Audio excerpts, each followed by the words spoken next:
Zdravo, moje ime je Aleksa i vi slušate ITS Vodcast i moj današnji sagovornik je profesor Ivan Anić, sa ITS-a takođe. Dobrodošli. Danas ćemo razgovarati o jednom projektu koji se sprovodi na ITHS-u, je li tako? Da. I jednostavno zove se Brainfinity i on se bavi rešavanjem problema, razvojem kritičkog mišljenja kod mladih učenika i studenta. Jesam li u pravu? Tako je, da.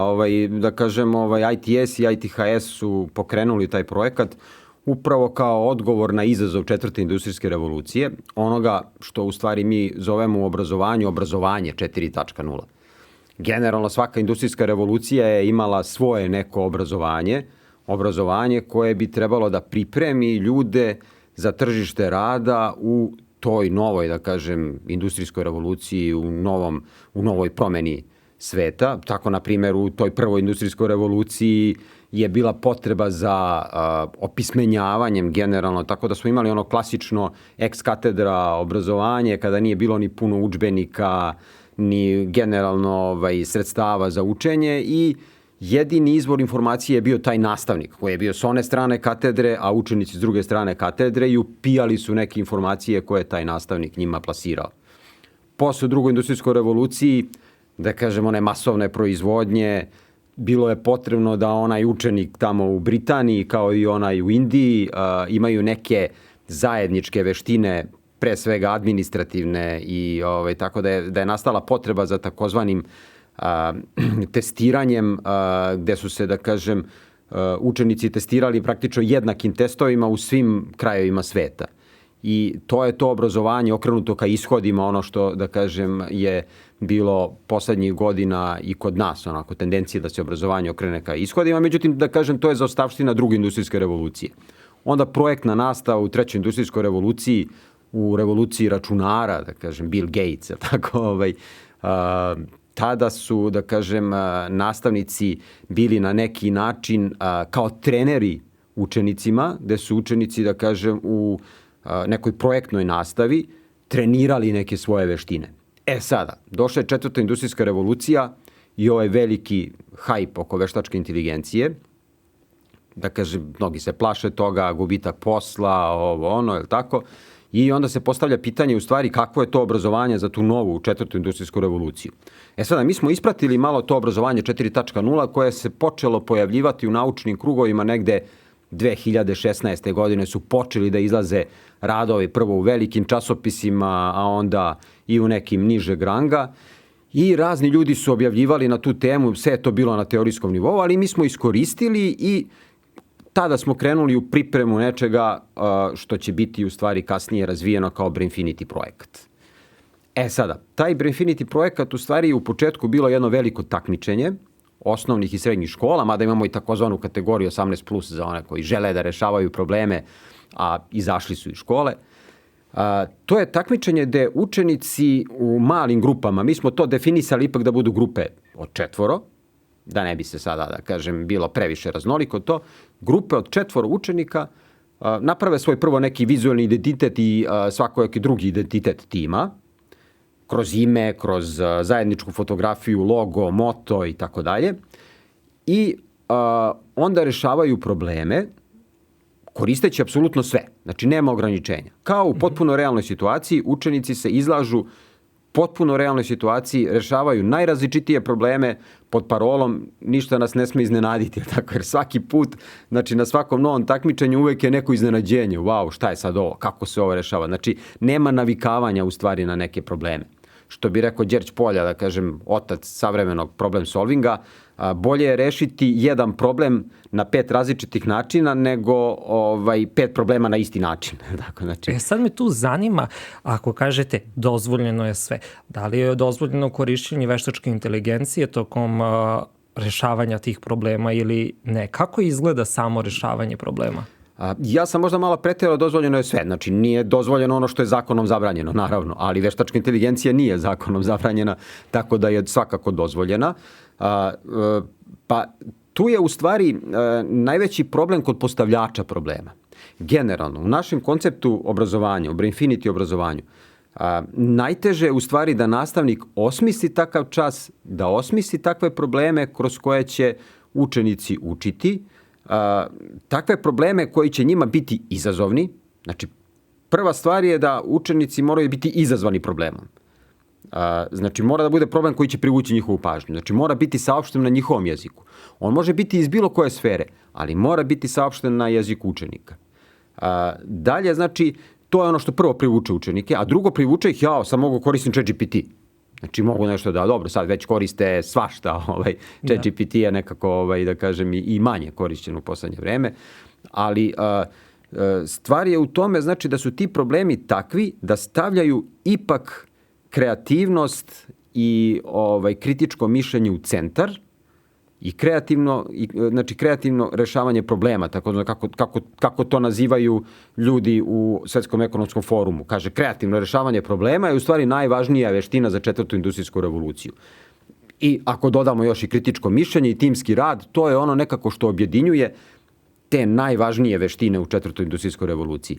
Znači, oni kroz taj timski rad, znači njima veštačka inteligencija može služiti na više načina. Znači, sam da im reši kompletno problem, to ne može. Može veštačka inteligencija da im pomogne u samoj intuiciji. Da im nekako skrene pažnju, razmišljati u tom smeru. Može da im pomogne kada doteraju problem do toga da ga dobro formalizuju, da takav formalizovan problem veštačka inteligencija generalno može da reši. Ali opet oni moraju kroz tu neku fazu da prođu verifikacije tog rešenja. I mi to tražimo od njih. Tražimo, znači, da i to rešenje koje su dobili verifikuju da li je to dobro rešenje. Da nas ubede da je to dobro rešenje. Jer nama sam izveštaj veštačke inteligencije ništa ne znači.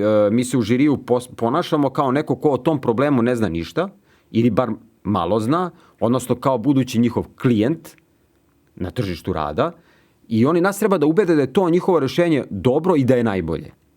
Znači, prema tome ih mi i ocenjujemo u žiriju. Sada, može veštačka inteligencija da im pomogne u samoj, ajde da kažem, u samom dizajnu tog rešenja. Znači, kako će ga oni prikazati kroz tabele, slike i tako dalje. Veštačka inteligencija vrlo lepe slike može, odnosno malte ne fotografije, tako izgleda, može da kreira, da nas u potpunosti ubede da su oni došli do pravog rešenja. Ali vi na taj način što im dozvoljavate da na kreativan način nađu rešenje problema, imate instantan angažman učenika. Oni budu odmah zainteresovani za rešenje samog problema i vi imate njihovu pažnju. Što je ranije bilo, ja mislim, dosta teže privući pažnju i održati pažnju i fokus učenika u nekom pređašnjem obrazovanju koje nije imalo ove alate koje vi danas koristite u nastavi. Da. Znate, već verovatno ste slušali po raznim medijima kako učenici nemaju dovoljno pažnje u školi. Tako. I kako se čak priča o tome da se skrati čas na 30 minuta. Ja da kažem, nekako ovaj projekat je dokazao da ljudi greše. Mislim da ove generacije sada, ja ih stvarno poštujem. Mislim da su današnji mladi ljudi imaju toliko jak kognitivni kapacitet i kreativni kapacitet da mi toga uopšte nismo svesni. Da na neki način mi njih nekako posmatramo sa visine, ali pitanje je ko je tu, kao recimo u knjizi Douglasa Adamsa Autosopravski vodič kroz galaksiju, kada ljudi kao pingvine u stvari proučavaju u stvari, ali kroz to proučavanje pingvini u stvari proučavaju nas, jer su oni viša bića u toj knjizi, a miševi su najviša, na primjer. I da kažem, malo kroz tu neku komičnu, iskrenu tu situaciju, ja vidim i taj neki odnos, evo, na primjer, moje X generacije i tvoje Z, a pogotovo ovih alfa mlađi koji su i vama nedokučivi. Vidim u stvari to da oni nas u stvari posmatraju kao malte ne kao da kažu jadni, ništa ne znaju. Mislim, u stvari problem je što učenici u ovakvom školskom sistemu posmatraju školu kao prepreku budućem nekom njihovom razvoju, uključivanju u tržište rada i tako, a ne kao ustanovu gde bi oni trebali da pokupe nešto što je njima vredno za budućnost. Mi hoćemo da sve to isto i uspevamo, da kažem, evo, na ITS-u, ne samo kroz ovaj predmet koji ja držim, kreativno rešavanje problema i računarsku matematiku i vizualizaciju podataka i to, nego generalno kroz sve predmete provlačimo taj neki problem solving pristup. Mislim, nešto dobro, ajde da kažem, nije to sad topla voda, daleko istočne države su to odavno u nastavu, takav neki princip uveli, ali mi smo otišli, da kažem, korak dalje, dozvoljavajući im da koriste apsolutno sve u rešavanju problema.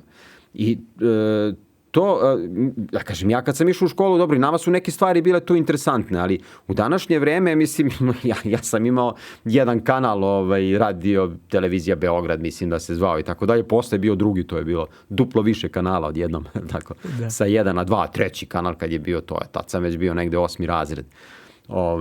Mi smo mnogo manje informacije primali, kakav internet i to, mislim, to nije postojalo, naravno, mislim, tek kasnije mnogo.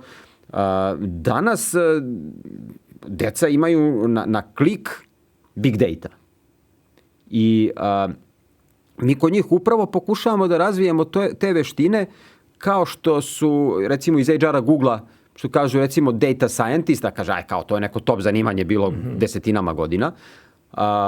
Kažu recimo da je data scientist onaj čovek, žena, koji u toj velikoj količini podataka može da vidi nešto što drugi ne vide i da od toga napravi novu vrednost. Znači, tu su sadržane i te problem solving veštine da on otkrije šta je tu nešto, da kažem, ono što bi u Singapuru nazvali heuristike, odnosno misaone prečice, znači oni ih imaju preko 20 u nastavi, znači da vide nešto što drugi nisu videli, neki pattern novi, i da to iskoriste, ne samo da primete pattern, ne samo ta analiza, nego i sinteza, kreativnost, da od toga naprave novu vrednost. To je ono što mi pokušavamo da razvijemo kod naših učenika i da kažem, taj princip smo čak i na ITS-u primenili. Nije to samo, iako je takmičenje znači za ove mlađe, mi smo i na ITS-u primenili taj princip i ja mogu reći da samo, da kažem, bukvalno me ne puštaju studenti da izađem sa časa. A to što ste na početku rekli vezano za njihovu koncentraciju i motivaciju, znači ovim novim metodama, dozvoljavajući im sve, mogu samo da kažem da je nama sada nedavno završen Brainfinity izazov, koji je bio kao, da kažem, poslednja stanica pred Brainfinity finale. Učenici su 6 sati rešavali probleme. I ono što imam kao neki feedback od nastavnika, oni su svih 6 sati iskoristili za rešavanje problema. Znači imali su njihov angažman sve vreme. 6 sati. Da. Znači to je, ne znam, da li je neko u mojoj generaciji u tom dobu imao koncentraciju da 6 sati nešto radi. Nisam siguran da je to bilo tako. Mislim, pre bih rekao da nije. Da, verujem isto da, ali sada uz te nove alate oni imaju, profesori i nastavnici imaju pažnju učenika gotovo odmah. I ja verujem, prisustvovao sam u srednjoj školi razvoju projekta ERIXAR i oni, mislim, tu su bili studenti iz Turske, iz Holandije, naše kolege iz Beograda, iz Srbije, i okoline, naravno imamo mi studente koji dolaze iz regiona. Njihova pažnja je bila sve vreme tu, u prostoru, jednostavno oni su se bavili proširenom realnošću, što se naziva augmented reality, i virtualnu realnost, odnosno taj headset čuveni VR. I oni su imali na raspolaganju te tehnologije, pisanje scenarija i ta involviranost učenika koristeći te tehnologije je i meni vrlo interesantna, jer to ranije nismo imali toliku uključenost učenika kao što imamo danas sa svim ovim tehničkim novinama koje su nam dostupne. Pa jeste, da kažem, ajde mi to pokušavamo da budemo nekako kao primer, jer kao društveno odgovorna organizacija, mislim, da kažem, cijel naš taj sistem, cijel kampus u kome mi, da kažem, taj jedinstveni kampus obrazovno, tehnološko, kompanijski, da kažem, gde mi radimo i vi i ja, je li tako, vi s jedne strane, a s druge, u stvari sa iste, ajde da kažem, svi smo tu da biste vi ste sad, eto, da kažem, na neki način treba da izađete kao gotov proizvod, je tako, na tržište rada vrlo, vrlo uskoro, kao diplomirani master inženjer, je tako. U tom nekom sistemu, kao društveno odgovorna organizacija, mi pozivamo i druge stvarno da prenesemo svoje iskustva, jer najteže je biti pionir. Znate kako je u obrazovanju? Mi moramo da gledamo u budućnost. Moramo da predviđamo stvari. Znači, mi ne možemo da kažemo da smo u pravu. Nikad ne možemo da kažemo da li smo u pravu. Ali možemo da kažemo da li smo bili u pravu. Znači, ako smo mi krenuli, na primjer, sa ovim Brainfinitijem 2019. godine, smo krenuli, da kažem, sva sprovođenje takmičenja, pripreme su od mnogo ranije, mi tada nismo mogli da znamo da li smo u pravu. Pred prvo takmičenje, recimo, ja se sećam ljudi koji su, stvarno smo skupili ljude koji su vrh obrazovanja u Srbiji. Ja sad ne bih pominjao ljude imenom i prezimenom, ali na našem sajtu možete vidjeti ko su članovi žirija. Ti ljudi su na jedan problem koji smo mi stavili pred decu bili u fazonu kao, pa ovo nema šanse da urade deca. Mislim, ovo ne možemo mi da uradimo. Kako će to deca? Mislim, to je samo, oni će gledati u to, izgubit će interesovanje i otići će. Nama su deca bila toliko oduševljena na to takmičenje. To je bilo pilot tog 2019. Znači, samo 30 ekipa je učestvovalo, po 4 učenika. Sad imamo preko 1500 registrovanih ekipa. Znači, mi smo gledali, oni su kačili videe kako rešavaju, mislim, recimo taj konkretno problem za koji niko nije verovao da će oni da reše, oni su već posle 10 minuta imali rešenja. I ja ne mogu da vam opišem koje je to ushićenje, znači to je trčanje po učionici, skakanje, znači ta neka energija, nalet dopamina, znači to je nešto što je stvarno bilo milina gledati. Želja za saznanjem. Naravno. I mi svake godine, znači mi smo sad već odustali od toga da žiri zna da reši te probleme. Znači novi probleme, sad Brainfinity izazovu, u žiriju ni ne očekuju da znaju da reše te probleme. Ali učenici ih uredno rešavaju. Stvari u tome ne podcenjivati. Mislim, ja to uvek kažem, pa neće valjda trener Usaina Bolta da bude brži od njega. Mislim, mi treba te svoje trenerske veštine da razvijamo, a ne sada da kažemo, to taj naš korpus znanja, to je ono čemu učenici pokušavaju da se približe. Ne, ja bih rekao u stvari da zbog nove tehnologije, nekih mojih možda 12, 15 godina učenja mogu slobodno da bacim u vodu. Ono što sam radio u školi. Zbog, telefona koji sad ne koristimo jer smo u ovome, ali lako se čovjek odmah hvata za to jer smo navikli, u stvari prošireni smo, kao što ste vi rekli, tako. Svi smo očekivali kiborge sa nekim dodacima na rukama, nogama i tako dalje, a dobili smo ih na mozgu. Tako. U kogniciji smo dobili, da kažem, to proširenje. Znači, u tom nekom, da kažem, u takvom nekom okruženju u kome se mi sada nalazimo, ne možemo mi očekivati da ćemo blokirati razvoj učenika našim znanjima. Nego treba da ih postavimo na taj obrazovni teren, školski obrazovni teren, u stvari, gde mi treba da im budemo u toj 4. industrijskoj revoluciji kao kreativni deo toga, da iskoriste možda neka naša iskustva, neku našu kreativnost koja je možda drugačija od njihove.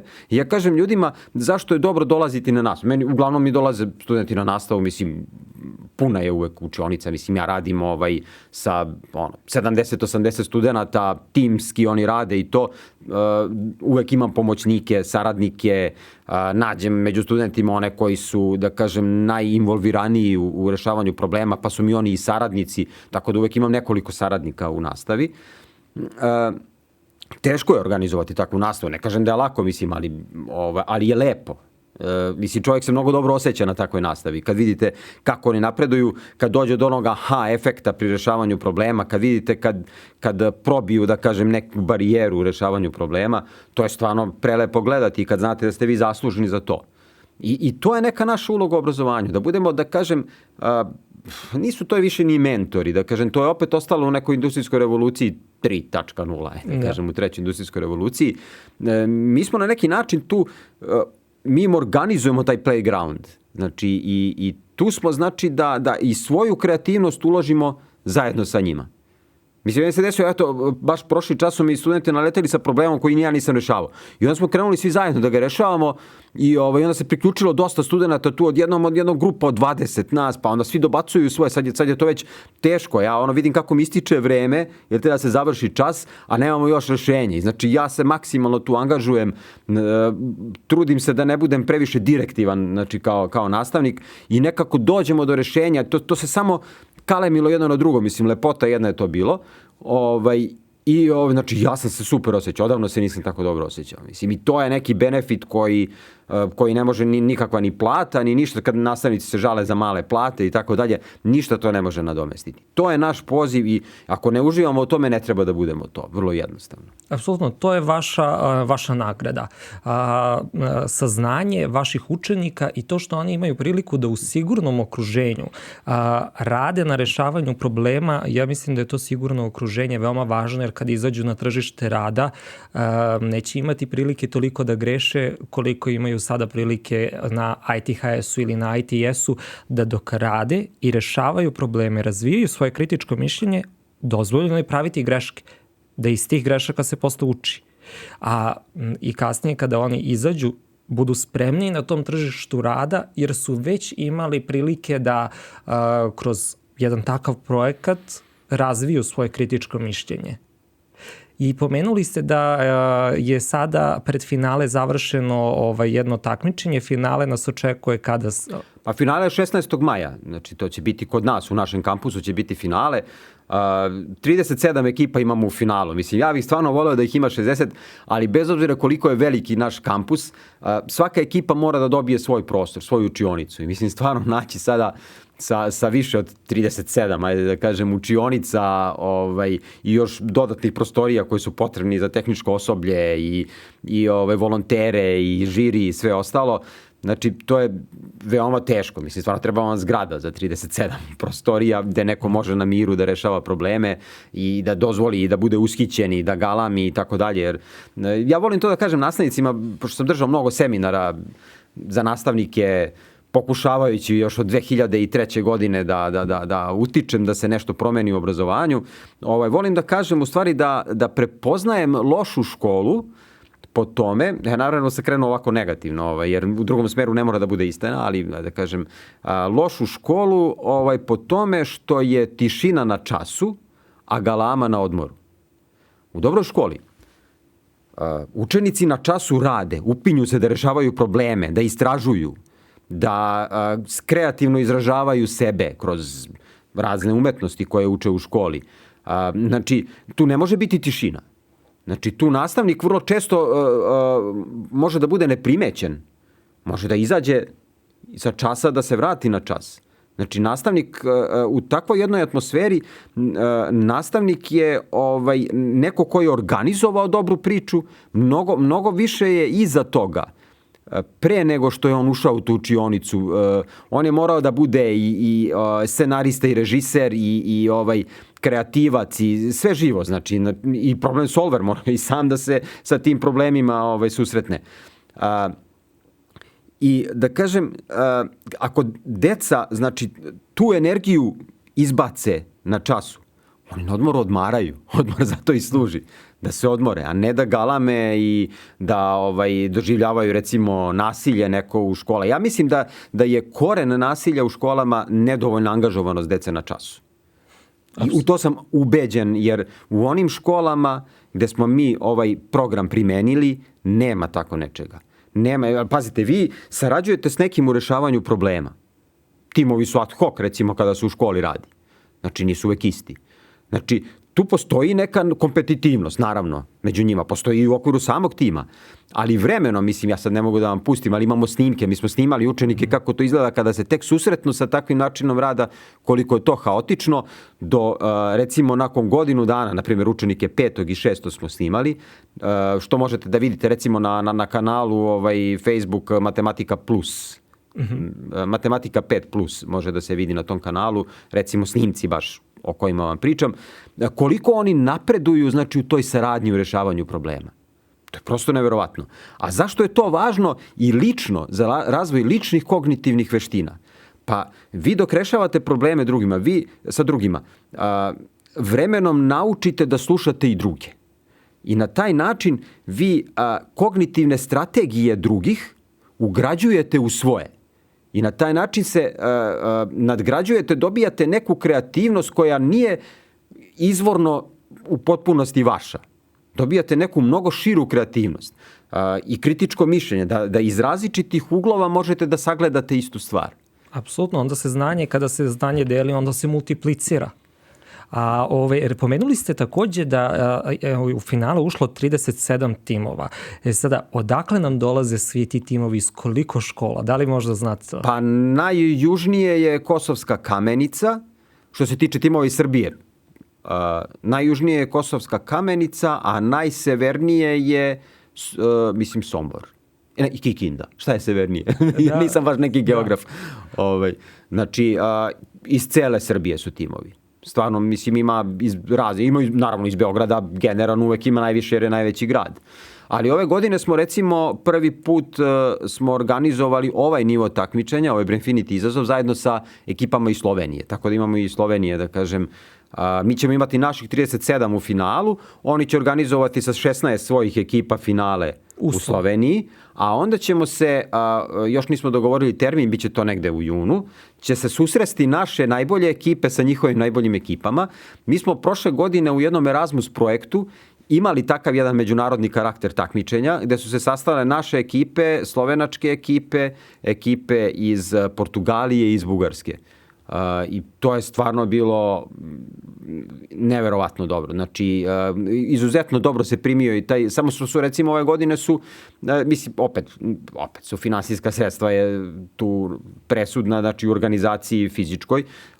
Znači, Bugari će sami za sebe organizovati isto to Brainfinity takmičenje, isto kao i Portugalci. Ali nećemo ove godine uspeti da organizujemo možda na nekom online nivou, ali fizički teško da ćemo uspeti da organizujemo da i sve 4 države dođu ljudi na isto mesto i takmiče se. Ali svakako ovaj projekat Brainfinity ima potencijal da postane međunarodni, da bude međunarodnog karaktera. Evo, mislim, već ove godine je međudržavno takmičenje, odnosno takmičenje između Slovenije i Srbije, ako tako mogu da nazovem, a ima potencijal i da postane međunarodno, da se više država uključi u ovaj projekat. Pa naravno, da kažem, nekako, ajde da kažem opet, vraćam se na ono koliki mi moramo budemo futurolozi u nastavi. Na samom početku kada smo organizovali to takmičenje, mi nismo bili sigurni u njegove rezultate šta će biti. Nismo mogli u startu sada da krenemo sa tim, ajde sada da uključimo sve moguće, da zovemo 10-20 država da se priključe, ako nismo sigurni kako će to funkcionisati, ako nismo sigurni uopšte u proizvod takvog nekog takmičenja, znači šta će to doprineti, kako će dobrobit učenicima dati. Ali sada kad već imamo istraživanja na velikom broju, na velikom uzorku i to, sada smo potpuno slobodni da pozovemo sve iz okruženja, iz drugih država. Mogu da kažem da su nas ljudi sa Cambridgea primetili kao problem solving takmičenje iz jednog drugog, neko je radio neko istraživanje vezano za taj neki gender equality i primetili su, kaže, u vašem problem solving takmičenju, za razliku od nekih drugih takmičenja koja involviraju u sebe i problem solving, kao u programiranju, nekom matematici i tako dalje, kod vas je otprilike isti broj devojaka i dečaka. Znači, čak možda u nekim situacijama, možda čak i devojaka ima malo više. Malo, ne više, previše, znači ne statistički značajno, ali čak više, da kažem, po brojnosti.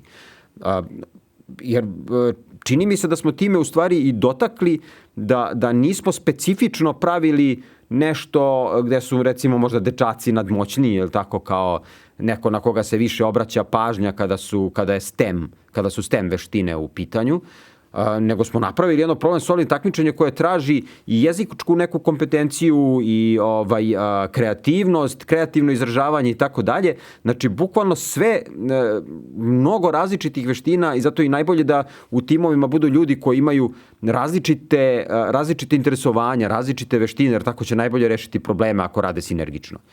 Tako da mislim da ima potencijal da bude šire međunarodno takmičenje. Evo recimo iz Mensa International su tražili neke naše probleme da ih okače na svom sajtu, pa mislim da će i to doprineti da se malo toj vidljivosti. Da, široj vidljivosti, međunarodnoj vidljivosti.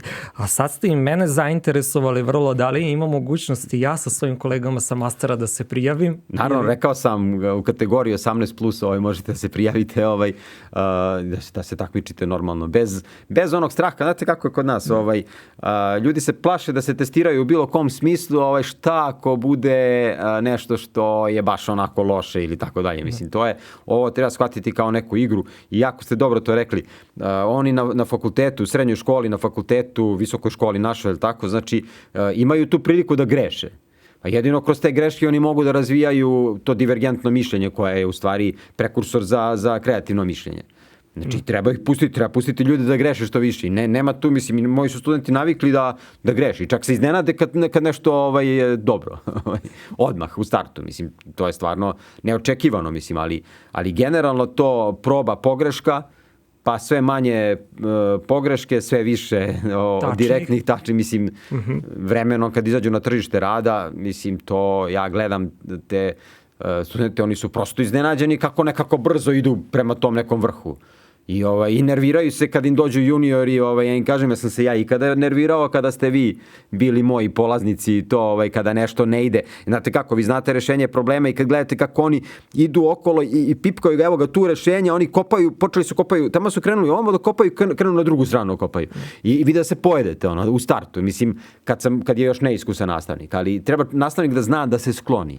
Znači da jednostavno pusti takve situacije. Naravno, nekad nije loše ubaciti neki hint koji može da im bude, da kažem, veoma jak podsticaj da nastave dalje. Jer kad vidite nekada da posustaju, nije loše ubaciti nešto, malo neku preprekicu im skloniti. Zašto da ne, kao pomoć na putu i onda time dobiju veću motivaciju.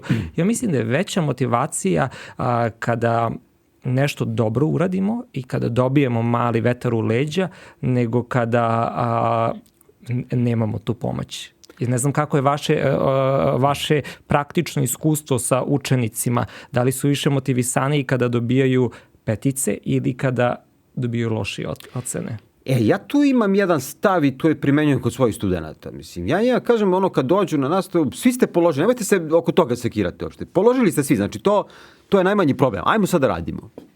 Ajde da radimo. Na kraju, znači, naravno, oni u startu kao to je samo priča, poeni su nam važni.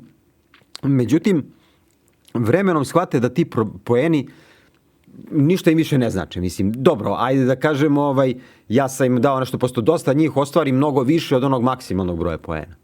Jer se angažuju i više nego što, mislim, kad vi dođete i kad vam neko kaže, evo 4 dana neprekidno uključio sam i devojku da radi sa mnom taj problem ili roditelje ili